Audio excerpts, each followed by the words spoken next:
சித்திரை திருவிழா அப்படின்றது 10 நாட்கள் நடக்கும் இல்லையா? ஸோ அந்த 10 நாட்களும் என்ன மாதிரியான விஷயங்கள் அங்கே நடக்கும்? சிவபெருமானும் அம்பாலும் ஒவ்வொரு வாகனத்துல வருவாங்க. அன்ன வாகனம், மயில் வாகனம், அந்த மாதிரி ஒவ்வொரு வாகனத்துல வருவாங்க. 8வது நாள் இவ்வளோ நாள் ஊர்வலம் வருவாங்க. அந்த கல்யாணம் ஆகி தம்பதியராக வரும்போது அம்பாளுடைய முக பாவனைகள் இன்றும் வித்தியாசம் இருக்கும். மாங்கல்ய தோஷமே இருந்தாலும் அந்த அம்பாள் தாலி கட்டுற நேரத்துல எந்த தோஷமும் எடுபடாது. ஸோ அதனாலதான் பாத்தீங்கன்னா பெண்கள் அந்த நேரத்துக்கு தாளம் பூக்குங்குமோ வீட்டுல வாங்கி வைப்பாங்க. கயிறு வாங்கி வச்சு அந்த நேரம் அன்றைய தினம் விரதம் இருக்கணுமா மேம்? கண்டிப்பா. இது எப்படிப்பட்ட விரதம் அப்படின்னு பாத்தீங்கன்னாக்கா, சிவனையும் பார்வதியும் அம்பாலே வழிபாடு பண்றது, குடும்பத்தோட போய். முக்கியமா இதுல ஒரு விஷயம் என்னன்னா, இந்த 10 நாள் திருவிழால பாத்தீங்கன்னா 6வது நாள் முருகருக்கு வேல். குழந்தைகள் ஒரு பதவி கிடைக்கணும், ஒரு வேலை கிடைக்கணும், காலேஜ்ல செமஸ்டருக்கு படிச்சு நல்லபடியா வரணும், குழந்தைங்க செல்ல வரணும்னா அந்த நாள் பக்கத்துல இருக்கக்கூடிய முருகர் ஆலயத்துக்கு போய் ஒரு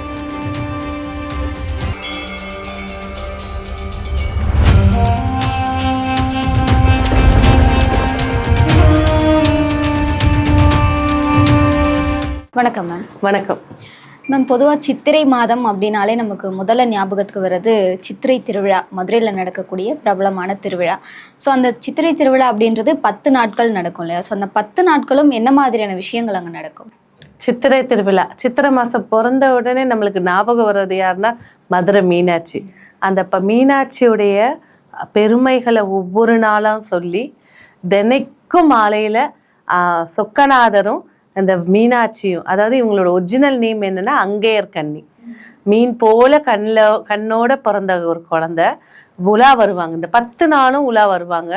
அவ்வளோ ஒரு விசேஷமா இருக்கும். அதாவது விஸ்வாசு அப்படிங்கிறவர் சிவபக்தனா இருக்காரு. அந்த மதுரை மீனாட்சி கோவில் அப்படின்னு சொல்லி இருந்த இடம் கடம்ப காடா இருந்துச்சு. அங்க கடம்ப காட்டுக்குள்ள ஒரு சிவலிங்கத்தை பார்த்து அதை வழிபாடு பண்ண ஆரம்பிக்கிறாரு. அதோட மோட்சத்தோட முக்தியாக அம்பாலே தரிசனம் தரும்போது சொல்றாங்க, நான் எந்த ஜென்மத்திலையும் உன்னையே கும்பிட்டுட்டு இருக்கணும், அந்த வரத்தை கொடுன்னு சொல்றாங்க. கொடுக்குறாங்க. அடுத்த ஜென்மத்துல மதுரை மன்னனுடைய மனைவியா வராங்க. மனைவியா வரும்போது இவங்களுக்கு புத்திர செல்வம் இல்லை. அப்போ புத்திர காமேஷ், அதாவது ஒரு தாய் அம்பாள்ன்ற பார்வதி முருகர் சொல்லக்கூடிய புத்திர காமேஸ்வரி ஹோமம் மூலியமா வரா. அப்போ அவங்க அந்த ஹோமம் பண்றாங்க. 3 வயசு குழந்தையா அப்படி தாவி மடியில விழுறா. அந்த மன்னனோட மனைவிக்கு சொல்ல வார்த்தையே இல்லை, வெறும் கண்ணீர்லயே ஆனந்த கண்ணீர்லயே இருந்தா. ஸோ அதுக்கப்புறம் அவங்களுக்கு மீன் போல கண்ணு இருக்கு, இவளுக்கு அங்கேயர் கண்ணின்னு பேர் வைக்கணும் அப்படின்னு சொல்லி வச்சு அந்த பெண்ணை என்ன ஒரு விஷயம் அப்படின்னாக்கா, ஒரு இயற்கைக்கு மாறாக அந்த பெண் குழந்தைக்கு 3 மார்பகங்கள் இருந்துச்சு. அப்போ மன்னர் கவலைப்பட்டார், என்ன இந்த மாதிரி குழந்தை பிறந்திருக்கு, என்னது இது அப்படின்னு இறைவனை கேட்கும்போது இறைவனுடைய அசரீரி சப்தம் கேட்குது.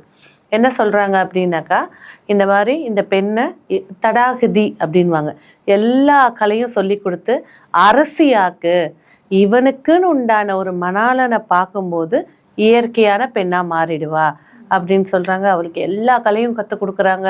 அதாவது வீரத்துக்கு அப்படின்னா அந்த சக்தியோட ரூபத்தை, அவளோட வளர்ந்த அந்த நாட்டு மக்களுக்கே எவ்வளோ புண்ணியம் செஞ்சிருந்தா அந்த அம்பாலை இவ்வளோ சின்ன குழந்தையிலேருந்து இருக்காங்க. அப்போ ஒரு கட்டத்துல எல்லா மன்னனையும் ஜெயிச்சிடுறா. இங்க ஆளே இல்லை, உடனே மேலோகத்துக்கு போறா. அஷ்ட திக்கு பாலகர்களையும் தன் வசப்படுத்துறா. போர்ல ஜெயிச்சு முடிச்சிட்டு சிவனை நோக்கி போறா. கைலாசத்துல போய் நந்தியை கூட அவ ஜெயிச்சுட்டு போய் சிவன் முன்னாடி நின்ன உடனே, சிவனுடைய கண்களை பார்த்த உடனே அவளோட பெண்மை பூக்க ஆரம்பிக்குது. அவளுடைய ஒரு பக்கத்து மார்பகம் மறைய ஆரம்பிக்குது. முழு பெண்ணா நாணலோட, அதாவது வீர வாளை ஏந்தி நின்ன அந்த பார்வதி நாணலோட ஒரு பெண்மைக்கு உண்டான வெக்கத்தோட அவளோட இடத்துக்கு போன உடனே தன்னோட தந்தைக்கிட்டையும் தாய்கிட்டையும் தெரிவிக்கிறாங்க. அதோட சிவனே சொல்றாங்க, நானே கல்யாணம் பண்ணிப்பேன். சொக்கி போயிட்டாலாம் சிவனை பார்த்து. அதனால அந்த சிவனுக்கு சொக்கநாதர்னு அங்க பேரு. சௌந்தர்யராஜனாக வராரு சிவபெருமானு. ஸோ வந்த உடனே அங்கே அவங்களுக்கான திருமணம் நடக்குது, வீதி உலா நடக்குது. மிகப்பெரிய பிரம்மாண்டமான ஒரு கல்யாணம். எல்லா தேவர்கள்லேருந்து எல்லாரும் வராங்க. ஸோ இதில் தான் இந்த அழகர் சொல்லக்கூடிய எம்பெருமான் வர காட்சிகள் இருக்குது. அவர் வராரு. ஸோ வரும்போது பார்த்தீங்கன்னாக்கா அவருடைய அழகை மயங்கி அந்த காட்டுவாசிங்களெல்லாம் அவங்க மடக்கிடுறாங்க. ஸோ அவர் அந்த கல்லழகர் அப்படிங்கிறவர் வந்து இன்னும் கல்யாணத்துக்கு வரதுக்காட்டி ஆறு ஒன்று வந்து உருவாயிடுச்சு. அந்த பூதத்துடைய தாகத்தை தீக்கிறதுக்காக வைகை அப்படின்னு கைய அப்படின்னு சொன்னா வைகைன்னு மாறிடுது. ஸோ அந்த எம்பெருமான் அந்த கல்ல அழகர் அப்படிங்கிறவருக்கு வைகையாரை கறக்கும் போது மக்கள் எல்லாம் அவரை உற்சாகப்படுத்துறதுக்காக தண்ணியை வாரி அடிப்பாங்க. அப்படியே மகிழ்ச்சி பொங்க அவர் வருவார். ஸோ ஒரு கட்டத்தில் வந்து அவர் வர முடியாத சூழ்நிலை ஆன உடனே பழமுதிர்ச்சோலையில் இருக்கக்கூடிய எம்பெருமான் வருவார். பெருமாள் வேடத்திட்டு வருவார். வந்து தாரவாத்து கொடுக்குறாங்க தங்கையை. திருமணம் நடக்குது. மிக விசேஷமாக நிறைய விழாக்களோட நடக்கும். Okay ma'am. இப்போ அந்த 10 நாட்கள் நடக்கக்கூடிய திருவிழாவில் ஒவ்வொரு நாளும் என்ன விஷயங்கள்? சிவபெருமானும் அம்பாலும் ஒவ்வொரு வாகனத்தில் வருவாங்க. அன்ன வாகனம், மயில் வாகனம், அந்த மாதிரி ஒவ்வொரு வாகனத்தில் வருவாங்க. 8வது நாள் அஷ்டதிக்குக்கு போவா அம்பாள். போவா மேலே போய் அந்த அஷ்டதிக்கிற இந்திரன்லேருந்து எல்லாரையும் ஜெயிப்பா. கொடியேற்றம் வந்து 19ஆம் தேதி ஏப்ரல் மாதம் 19ஆம் தேதி 2026 கொடியேற்றிருப்பாங்க. அதுக்கு அடுத்தது வந்து அவர் திக்விஜயம். அந்த ஒரு நாளும் ஒரு அலங்காரத்தில் ஒரு ரூபத்தில் ஒவ்வொரு பட்டில் வருவாவ. ஸோ அதுக்கப்புறமா வந்து திக்விஜயம், திக் பாலகர்களை ஜெயிப்பா, சிவனை கரப்பிடிப்பாங்க. ஏப்ரல் மாதம் 29ஆம் தேதி திருமாங்கல்யத்தோட சுமங்கலியாக காட்சி தருவாள். அந்த காட்சி இவ்வளோ நாள் ஊர்வலம் வருவாங்க. அந்த கல்யாணம் ஆகி தம்பதியராக வரும்போது அம்பாளுடைய முக பாவனைகள் இன்றும் வித்தியாசம் இருக்கும். வெக்கத்தோட நாணலோட அழகு கொடியாக அங்கே பக்கத்தில் சொக்கநாதர் வந்து நல்ல கம்பீரமாக ஜடைகள் எல்லாம் போட்டுட்டு அந்த உலாவர காட்சிகள். நிறைய குழந்தைங்க மீனாட்சி அம்மன் வேஷத்தை போட்டு சுற்றி இருப்பாங்க. பச்சை வண்ணம் அடித்து அந்த கொண்டையை போட்டு ஃபஸ்ட்டு பெட்ஸ் வச்சுருந்தவர் யாருன்னா மீனாட்சி தான். அதுவும் கிளின்னு சொல்லும் போது பார்த்தீங்கன்னா தாந்திரிக சாஸ்திரத்தில் ராஜானா கிளி தான். அந்த கிளி இருக்கக்கூடிய இடங்கள் எல்லாமே வந்து பார்த்திங்கன்னா செல்வ வளர்ச்சி அதிகரித்து கொடுக்கும், கலைகளை சப்போர்ட் பண்ணி கொடுக்கும். அதனால தான் வந்து பார்த்திங்கன்னா மீனாட்சி அம்மன் கிளியை வந்து தோள்பட்டையில் வச்சுருப்பா. சில இடங்களில் கையில் வச்சுருப்பாங்க, தோள்பட்டையில் வச்சுருப்பா. அவன் நினைச்ச இடத்த ஜெயிக்கணும்னா இந்த கிளி தான் தாந்திரிக சின்னமாக வச்சிருப்பாங்க. கண்டிப்பா மேம். இப்போ அந்த திருக்கல்யாணம் நடக்கும்போது அங்கே நிறைய பக்தர்கள் கூட்டம். அந்த தாலி கட்டும்போது அவங்களும் அவங்களுடைய தாலி கயிறை மாத்திப்பாங்க. நிறைய பேர் டிவியில பார்த்துட்டு மாத்திப்பாங்க. ஸோ இதுக்கு என்ன சிறப்பு மேம்? அதாவது அம்பாளுக்கே முகூர்த்தம் குறிச்சு மாங்கல்யம் கட்டுற நேரம். அந்த நேரத்துல வந்து பாத்தீங்கன்னா அந்த கோவில்லையும் சரி டிவியை பார்த்தாலும் எந்த நேரம் முகூர்த்தம்னு கேட்டுட்டு அந்த நேரத்துல மாங்கல்ய கயிறு கட்டுவாங்க. கயிறு மாங்கல்ய தோஷமே இருந்தாலும் அந்த அம்பாள் தாலி கட்டுற நேரத்துல எந்த தோஷமும் எடுபடாது. ஸோ அதனாலதான் வந்து பாத்தீங்கன்னா பெண்கள் வந்து அந்த நேரத்துக்கு தாளம் பூ குங்குமம் வீட்டுல வாங்கி வைப்பாங்க, கயிறு வாங்கி வச்சு அந்த நேரத்துல கட்டுவாங்க. அந்த கட்டக்கூடிய சாஸ்திரம் வந்து தீர்க்காயிலையும் தீர்க்க சுமங்கலியை பலத்தையும் ஏற்படுத்தி கொடுக்கும். அன்றைய தினம் விரதம் இருக்கணுமா மேம்? கண்டிப்பா.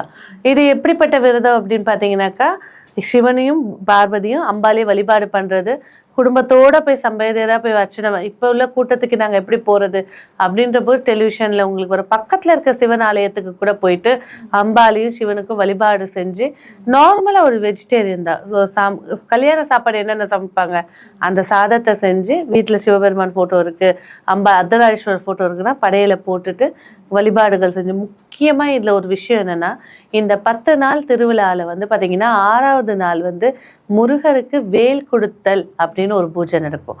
அம்பாளுக்கு குழந்தை இல்லாத போது அவ புத்திரகாமேஸ்வரி ஹோமம் செஞ்சு முருகனை எடுத்ததாக ஒரு ஐதீகம். ஏன்னா இதுக்கு நிறைய கிளைக்கதை இருக்கு. அம்பாளுக்கு எப்படி முருகனை எடுப்பான்னு இதுவும் ஒரு கிளைக்கதை. அதை வந்து வேல் கொடுத்து இந்த மதுரையை ஆண்ட அடுத்த வாரிசு நீதான் அப்படின்னு சொல்லி வேலை கொடுப்பா மீனாட்சி அம்மன்.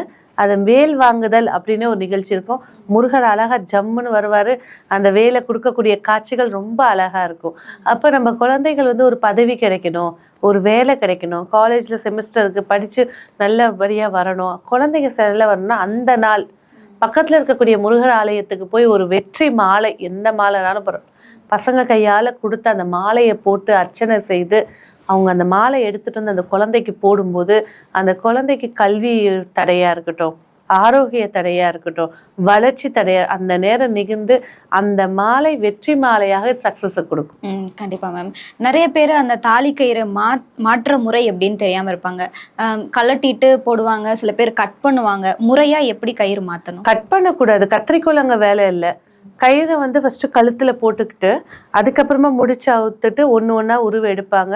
ஸோ மாங்கல்யத்தை கோத்து ஒன்று ஒன்றா கோத்து கடைசியாக இந்த இடத்துல முடிச்சு போட்டு மஞ்சள் குங்குமம் வச்சு பூஜை ரூம்ல போய் அம்பாளுக்கு ஆசீர்வாதம் பண்ணுவாங்க. வீட்டு பக்கத்துலேயே குலதெய்வம் இருக்கு அப்படின்னா குலதெய்வம் கோயில் போயிட்டு வருவாங்க. தம்பதியராக, அது என்னங்க கல்யாண புதுசுல தான் தம்பதியர் போகணும்.